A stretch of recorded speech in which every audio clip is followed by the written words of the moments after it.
यदि आप अंग्रेजी में समय के माध्यम से यात्रा करना चाहते हैं तो कृपया ऊपर दिए गए लिंक पर क्लिक करें। वे मुझे कई नामों से बुलाते हैं, टाइम वॉकर, शाश्वत पर्यवेक्षक, युगों का रक्षक।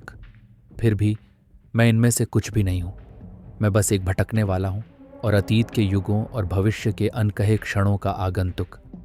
मेरी यात्रा एक ही जीवन या एक अकेले पल की सीमाओं से बंधी नहीं है।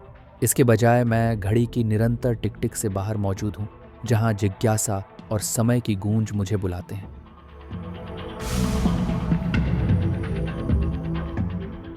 ये जर्नल विजय की कहानी या महान कार्यों का रिकॉर्ड नहीं है। ये धरती की कहानी है जैसे मैंने इसे देखा, कच्चा, बिना सजावट का और शाश्वत। ज्वालामुखी के अराजकता और बर्फीली शांति के बीच मैंने इसकी सतह पर चलना सीखा, और उन जंगलों में जहां इंसानी हाथों का छुआ नहीं है। मैंने उन जानवरों की गरज सुनी है जो अब केवल जीवाश्म के रूप में जीवित हैं, और उन सभ्यताओं की फुसफुसाहटें सुनी हैं जो अपने ही वंशजों द्वारा भुला दी गई।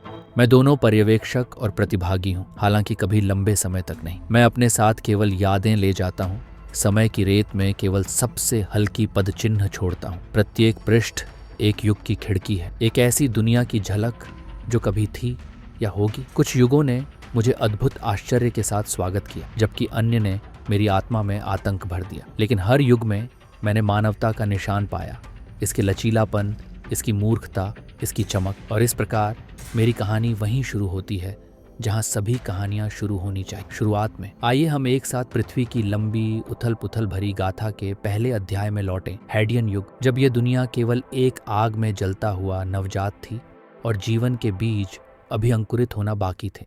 धरती एक नवजात है जो अराजकता में लिपटी हुई है। ज्वालामुखी लगातार फटते हैं, पिघले हुए पत्थर को शून्य में उगलते हैं। वायुमंडल मीथेन, अमोनिया और पानी के वाष्प का एक विषैला सूप है। क्षुद्र ग्रह और धूमकेतु सतह पर बमबारी करते हैं, युवा ग्रह को आकार देने के लिए एक ब्रह्मांडीय आक्रमणकारी के रूप में। सिर्फ आग, क्रोध और सृजन की कच्ची शक्ति है। फिर भी इस नरक के दरारों में पानी के पहले संकेत के पुल बनने लगते हैं। धरती शांत हो गई है, इसकी सतह इतनी ठंडी हो गई है कि पहले स्थिर महाद्वीप उभरने लगे हैं। प्राचीन महासागरों के नीचे जीवन अपनी सबसे सरल रूप में हलचल कर रहा है। सूक्ष्म जीव रासायनिक तत्वों या सूरज से ऊर्जा प्राप्त कर रहे हैं। हवा ऑक्सीजन से रहित है, लेकिन गहरे बदलावों के लिए मंच तैयार है। चट्टानें गवाह हैं, अपने परतों में रहस्यों को समेटे हुए, जैसे ग्रह रहने योग्य होने की लंबी यात्रा शुरू करता है। एक चमत्कार सामने आता है, महान ओएक्सीकरण घटना। साइनोबैक्टीरिया, भाग्य के विनम्र वास्तुकार,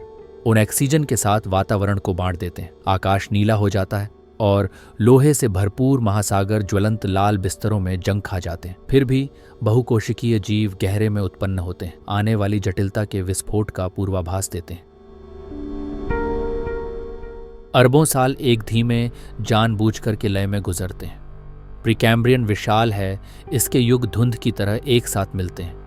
यह सूक्ष्म बदलावों का समय है, एक शांत आधार जिस पर पृथ्वी के इतिहास का नाटक अनफोल्ड होगा। जीवन मौजूद है, लेकिन इतनी सरल और चुप्पी में कि वे समय की हवा की तरह लगते हैं। दुनिया एक विदेशी परिदृश्य है जो जीवन से भरा हुआ है। ट्रिलोबाइट्स समुद्र के तल पर दौड़ते हैं और विशाल फर्न और ऊंचे लाइकोफाइट्स की वनस्पतियां भूमि को ढकती हैं। उभयचर तटों पर क्रॉल करते हैं, एक नए क्षेत्र में अपने पहले संकोचपूर्ण कदम उठाते हैं। फिर भी यह युग एक विनाशकारी विलुप्ति में समाप्त होता है, जो जीवन के अधिकांश हिस्से को समाप्त कर देता है और अगले कार्य के लिए पृष्ठ को साफ कर देता है। डायनासोर एक हरे भरे धरती पर राज करते हैं। हवा में प्टेरोसौर की आवाजें गूंजती हैं और प्राचीन समुद्रों में विशाल समुद्री सरीसृप गश्त लगाते हैं। पहले पक्षी आसमान में उड़ान भरते हैं, अपने थेरोपोड पूर्वजों के वंशज। फूलों वाले पौधे खिलते हैं, पौधों के जीवन में एक क्रांति। लेकिन राज आग में खत्म होता है। एक उल्का पिंड की टक्कर अंधेरा लाती है, सरीसृपों के युग को जीवाश्म रिकॉर्ड में जमा कर देती है। यह ग्रह गर्म अंतर्ग्लेशियल और ठंडी बर्फ युग के बीच बदलता है। ग्लेशियर महाद्वीपों पर रेंगते हैं, अपने पीछे पहाड़ों और घाटियों को काटते हैं। मैमथ और सैबर टूथ बिल्लियां टुंड्रा में घूमती हैं, जबकि प्राचीन मानव गुफाओं में इकट्ठा होते हैं। उनकी आग ठंड के खिलाफ एक नाजुक चुनौती होती है। हर बर्फ युग अपना निशान छोड़ता है, पृथ्वी की भूगोल और इसके निवासियों के रास्ते को आकार देता है। महासागर उबलते हैं और सतह निरंतर गर्मी के नीचे टूट जाती है। कार्बन चक्र रुक जाता है और ग्रह एक बंजर वीरान में बदल जाता है। ये अब जीवन की दुनिया नहीं है, बल्कि एक सुनसान चट्टान है जो अपने अनिवार्य भाग्य की ओर बढ़ रही है। मैं उस समय पहुंचा जब कांस्य के औजारों और हथियारों की चमक मानव प्रतिभा के एक नए अध्याय की शुरुआत कर रही थी। मेसोपोटामिया, सिंधु घाटी और नील नदी के पार मैदानों से शहर उभरे। उनकी मिट्टी की ईंटों की दीवारें मानवता के बढ़ते पर्यावरण पर नियंत्रण का प्रतीक। सभ्यता के पालनों में, व्यस्त बाजारों में व्यापार की हलचल गूंजती थी। लेखकों के हाथ स्याही से रंगे हुए, जिन्होंने मिट्टी की पट्टियों पर पहले लिखे गए शब्द उकेरे। सामानों की सूचियां, देवताओं की कहानियां और समाजों को नियंत्रित करने वाले कानून। जिग्गुरात और पिरामिड आकाश की ओर बढ़ते थे। महान नदियां टिग्रिस, यूफ्रेट्स, गंगा और नील जीवन की धारा थीं। उनके मौसमी बाढ़ जीवन के लय को निर्धारित करती थी। लोहे की धार ने दुनिया को ऐसे बदला जो कांसे के लिए कभी संभव नहीं था। इस युग में बने औजार और हथियार ज्यादा मजबूत और टिकाऊ थे। ये उन समाजों की लचीलापन का प्रतीक थे जो इन्हें इस्तेमाल करते थे। ये विस्तार और एकीकरण का युग था, जब साम्राज्य बढ़े और सीमाएं रेत पर लहरों की तरह बदलती रहीं। हवा में प्रगति की खुशबू थी, लेकिन विजय की तनाव भी। राजाओं की टकराहट हुई, उनके रथ जीत और विनाश के रास्ते बनाते हुए। फिर भी ये युग सिर्फ युद्ध से नहीं बना था। ये सांस्कृतिक विकास का समय था, जब गणित, खगोल शास्त्र और कला मंदिरों और महलों की छायाओं में खिल उठे। भारत में पेंटेड ग्रे वेयर संस्कृति फली फूली, जिसने महान मौर्य और गुप्त साम्राज्यों की नींव रखी। ग्रीस में एथेंस और स्पार्टा के शहर राज्यों ने अपनी उन्नति शुरू की, जो दर्शन, लोकतंत्र और कला के बीच बोते हैं। निकट पूर्व में शक्तिशाली असीरिया का उदय और पतन हुआ, और चीन में जो राजवंश ने कन्फ्यूशियस के आदर्शों और प्रशासनिक शासन की नींव रखी। यह युग गहरी आध्यात्मिकता का भी था। वेद भारतीय उपमहाद्वीप में रचे गए, जबकि ज़ोरोअस्ट्रियनिज्म फारस में उभरा, और हिब्रू भविष्यवक्ताओं ने अब्राहमिक धर्मों के मार्ग को आकार दिया। जब मैं घूम रहा था, मैंने लोगों को नैतिकता, अस्तित्व और दिव्य के सवालों से जूझते देखा।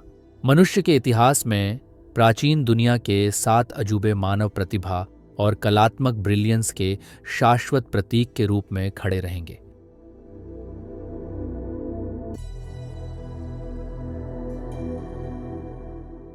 मिस्र के गीजा के महान पिरामिड, ये मूल सूची से केवल जीवित आश्चर्य बन जाएगा।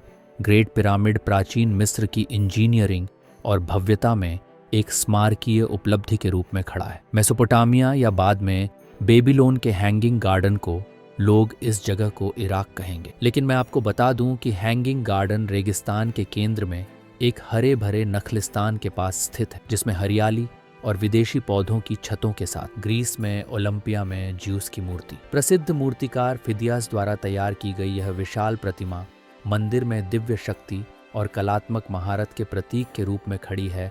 इफिसुस, तुर्की में आर्टेमिस का मंदिर, देवी आर्टेमिस को समर्पित एक शानदार मंदिर। यह अपनी भव्यता, जटिल मूर्तियों और स्थापत्य वैभव के लिए प्रसिद्ध होगा। फारसी साम्राज्य के क्षत्रप या गवर्नर मौसोलस के लिए बनाया गया यह विस्तृत मकबरा ग्रीक, मिस्र और लाइकियन स्थापत्य शैलियों का एक आश्चर्यजनक संलयन है। सूर्य देवता हेलियोस की एक विशाल प्रतिमा ये रोड्स के बंदरगाह के प्रवेश द्वार पर खड़ी है, जो द्वीप की समृद्धि और लचीलापन का प्रतीक है। मिस्र में अलेक्जेंड्रिया का लाइट हाउस या अलेक्जेंड्रिया का फारोस, इस प्रतिष्ठित संरचना ने नाविकों को अपनी शानदार रोशनी के साथ अलेक्जेंड्रिया के व्यस्त बंदरगाह में सुरक्षित रूप से निर्देशित किया। पूर्व में हान राजवंश ने चीन के स्वर्ण युग पर शासन किया, कन्फ्यूशियसवाद का प्रभाव फैलाया और रेशम मार्ग खोला। भारत ने गुप्त साम्राज्य के तहत एक सांस्कृतिक और वैज्ञानिक पुनर्जागरण का अनुभव किया, जहां आर्यभट्ट जैसे विद्वानों ने ब्रह्मांड और गणित का अध्ययन किया। इस बीच फारसी साम्राज्य ने सहिष्णुता और नवाचार की संस्कृति को बढ़ावा दिया, पूर्व और पश्चिम के बीच पुल बनाया। फिर भी शास्त्रीय युग बिना संघर्ष के नहीं था। रोमन गणराज्य एक साम्राज्य में बदल गया और वह साम्राज्य अंततः टूट गया, जिससे आने वाले अराजक सदियों का रास्ता खुल गया। ईसाई धर्म का उदय आध्यात्मिक परिदृश्य को बदल दिया, एक नए युग के बीज बो दिए। रोम के पतन के साथ यूरोप का बहुत सा हिस्सा बिखर गया, राजतंत्र और जनजातियां टकराईं और प्राचीन दुनिया की भव्यता फीकी पड़ने लगी। फिर भी इनसे कहे अंधेरे युगों में भी रोशनी बनी रही। मठ ज्ञान के आश्रय बन गए, अपने दीवारों के भीतर प्राचीनता की बुद्धिमत्ता को संजोए रखा। पूर्व में बीजान्टिन साम्राज्य फला फूला, रोमन निरंतरता का एक प्रकाश स्तंभ। इस्लाम अरब दुनिया में एक एकीकृत शक्ति के रूप में उभरा, जिसने विज्ञान, चिकित्सा और संस्कृति में प्रगति की। जैसे ही मैंने यात्रा की, मैंने देखा कि व्यापार मार्ग सहारा की रेत से बगदाद और उससे आगे के हलचल भरे बाजारों तक फैले हुए हैं। जैसे ही मैं उच्च मध्य युग में आगे बढ़ा, मैंने इन पहले के युगों की गूंज अपने साथ ली। वे युग जिन्होंने आने वाले महलों, गिरजाघरों और साम्राज्यों की नींव रखी। हर युग पृथ्वी की लगातार विकसित होती मानवता की कहानी में एक अध्याय। मैं विशाल पत्थर के महल और हलचल भरे बाजारों की भूमि में पहुंचा, जहां चर्च की घंटियों के गंभीर टोल के साथ लोहारों के हथौड़ों की गड़गड़ाहट घुल मिल गई। ये चमचमाते कवच में पहने शूरवीरों का युग था, जो महान घरों के शिखरों से अलंकृत बैनरों के नीचे सवार थे। सामंती प्रभुओं ने विशाल संपदा पर प्रभुत्व रखा। उनकी शक्ति वफादार जागीरदारों और निष्ठा के एक जटिल वेब द्वारा बरकरार रखी गई। शहरों और कस्बों की गलियां गतिविधियों से भरी हुई। व्यापारी अपने सामान, पूर्व की मसाले, उत्तम रेशमी कपड़े और चमकती तलवारें बेच रहे थे। कैथेड्रल पृथ्वी से ऐसे उठे जैसे पत्थर में जमी हुई प्रार्थनाएं। उनके शिखर आकाश की ओर फैले हुए थे। श्रद्धालु उनके गुंबददार छतों के नीचे एकत्रित हुए। उनकी आवाजें भक्ति गीतों में एकजुट थीं, जो रंगीन कांच के हॉल में गूंज रही थी। लेकिन यह शांति का युग नहीं था। क्रूसेड्स ने जमीन पर धावा बोला, जो उत्साह और महत्वाकांक्षा से प्रेरित थे। सेनाएं पूर्व की ओर बढ़ीं, अपने साथ तलवारें और क्रॉस लेकर। उनके झंडे विजय की हवाओं में लहराते रहे। उनके पीछे ज्ञान और संस्कृतियां टकराईं, समाज के ताने बाने को फिर से आकार दिया। विश्वविद्यालय सीखने के केंद्र के रूप में उभरने लगे, बौद्धिक पुनर्जागरण के बीज बोते हुए। इस दौर की हवा भारी थी, जलती हुई शहरों के तीखे धुएं और निराशा से ग्रस्त लोगों की दुखद चीखों से भरी हुई। युद्धों ने राजतंत्रों को तबाह कर दिया और 100 साल का युद्ध खेतों को टूटे हुए भाले और चुराई गई सपनों से भर दिया। प्रतिकूल पोपों ने महान विभाजन में ईसाई धर्म पर नियंत्रण के लिए लड़ाई की, विश्वासियों को बांट दिया और चर्च की सत्ता को तोड़ दिया। काला मौत यूरोप में एक साये की तरह फैला, अपने पीछे तबाही छोड़ते हुए। पूरे गांव चुप हो गए, उनके निवासी प्लेग द्वारा ले लिए गए। सड़कें जल्दी खोदी गई कब्रों से भरी थीं, हवा सड़न की गंध से भरी थी। और फिर भी इतनी अंधकार के बावजूद जीवन चलता रहा। जो बचे रहे उन्होंने पुराने तरीकों पर सवाल उठाना शुरू किया, पहला बदलाव शुरू करते हुए। गॉथिक कैथेड्रल नए ऊंचाइयों पर पहुंचे। उनके उड़ते बटरेस ने गुरुत्वाकर्षण को चुनौती दी। पुनर्जागरण यूरोप के कुछ हिस्सों में उगने लगा, कलाकारों, विचारकों और आविष्कारकों द्वारा, जो प्राचीनता की बुद्धिमत्ता को फिर से खोजने की कोशिश कर रहे थे। इतिहासकारों ने बाद में इस दौर को अंधकार युग कहा, लेकिन मैंने उस अंधेरे में से निकलती रोशनी की झलक देखी। मठों ने प्राचीन ज्ञान की रक्षा की। ग्रामीण इलाकों में किसान खेतों में मेहनत करते थे। हालांकि उनके दिन कठिन थे, उन्होंने जमीन के साथ एक ऐसा संबंध बनाया जो साधारण होते हुए भी गहरा था।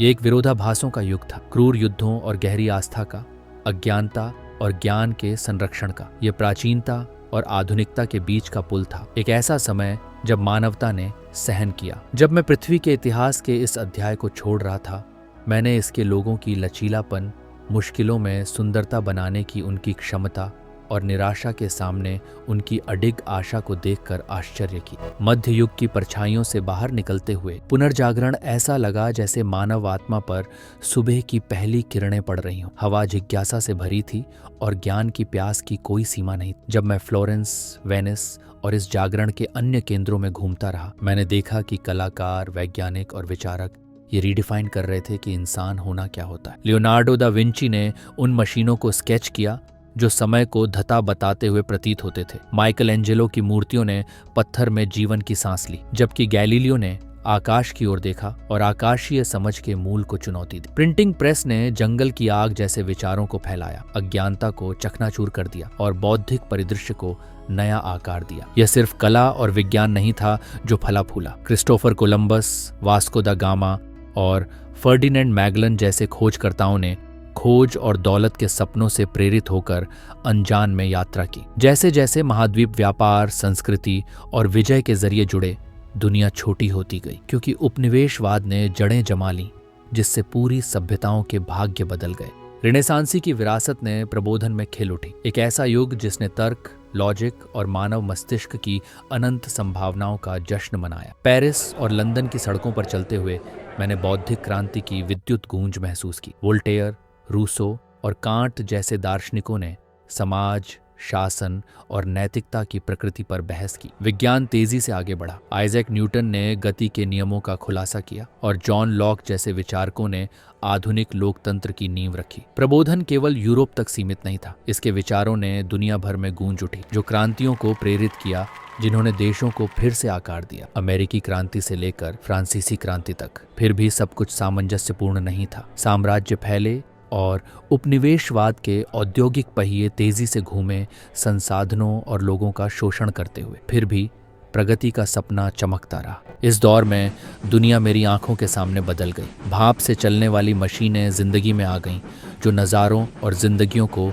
नया रूप दे रही थी। जो शांत गांव थे, वो अब फैक्ट्रियों, रेलवे और धुएं के चिमनियों से गूंज रहे थे। शहर तेजी से बढ़े, उनकी कंक्रीट की सड़कें मजदूरों की हलचल और व्यापारियों की आवाजों से भरी थी। नए आविष्कार, स्पिनिंग जेनिस, भाप इंजन और टेलीग्राफ ने दुनिया को ऐसे तरीके से जोड़ा जो कुछ दशकों पहले तक कल्पना से परे था। मैंने देखा कि मानवता की प्रतिभा नई ऊंचाइयों तक पहुंची। औद्योगिक शहरों में हवा कालिख से भरी थी और अमीरों और गरीबों के बीच की खाई बढ़ती गई। फिर भी अराजकता के बीच सुधारक और दृष्टा काम करने की परिस्थितियों को सुधारने, गुलामी को खत्म करने और शिक्षा और समानता के लिए काम करते रहे। 20वीं सदी प्रगति और उथल पुथल का एक धमाका थी। नवाचार, युद्ध और सांस्कृतिक बदलावों का एक तूफान। यह वैश्विक युद्धों का युग था, जहां साम्राज्यों और विचारधाराओं की टकराहट ने पूरे महाद्वीपों को तबाह कर दिया और विश्व युद्ध 2 की भयावहताओं का गवाह बना। मानवता की विनाश और सहनशीलता की क्षमता पर आश्चर्यचकित हुआ। परमाणु युग की शुरुआत हुई, जिसने डर और उम्मीद दोनों लाए। अंतरिक्ष अन्वेषण एक हकीकत बन गया और मैंने देखा कि मानवता अपनी धरती की सीमाओं से परे जाकर चांद को छूने लगी। शीत युद्ध ने दुनिया को बांट दिया, फिर भी इसने तकनीकी नवाचार को अभूतपूर्व गति से आगे बढ़ाया। 20वीं सदी के अंत और 21वीं सदी की शुरुआत में डिजिटल क्रांति आई। मैंने इंटरनेट के उभरने को देखा, जो ज्ञान और कनेक्टिविटी का एक वैश्विक जाल है। साथ ही चिकित्सा, आर्टिफिशियल इंटेलिजेंस और पर्यावरण जागरूकता में तेजी से प्रगति भी। लेकिन चुनौतियां बनी हुई हैं। जलवायु परिवर्तन, असमानता और सतत जीवन जीने की खोज इस युग पर भारी है। भविष्य के धुंध में झांकते हुए मैंने ऐसी अद्भुत चीजें देखीं जो कल्पना से परे थी। आसमान में शहर, दूसरे ग्रहों का उपनिवेश और ऐसे आविष्कार जो इंसान और मशीन के बीच की सीमाएं मिटा देते हैं। फिर भी जैसे जैसे तकनीक आगे बढ़ी, मानवता का मूल बना रहा, इसके सपने, संघर्ष और अडिग आत्मा। यदि आप पूर्वजों की इस यात्रा से प्रेरित हुए हैं, प्राचीन अजूबों की कहानियों से मुग्ध हैं या नए युगों की सुबह से मोहित हैं, तो मैं आपको ज्ञान चाहने वालों के इस बढ़ते दायरे में शामिल होने के लिए आमंत्रित करता हूं। मेरी यात्रा जारी रखने के लिए लाइक, शेयर और सब्सक्राइब करें।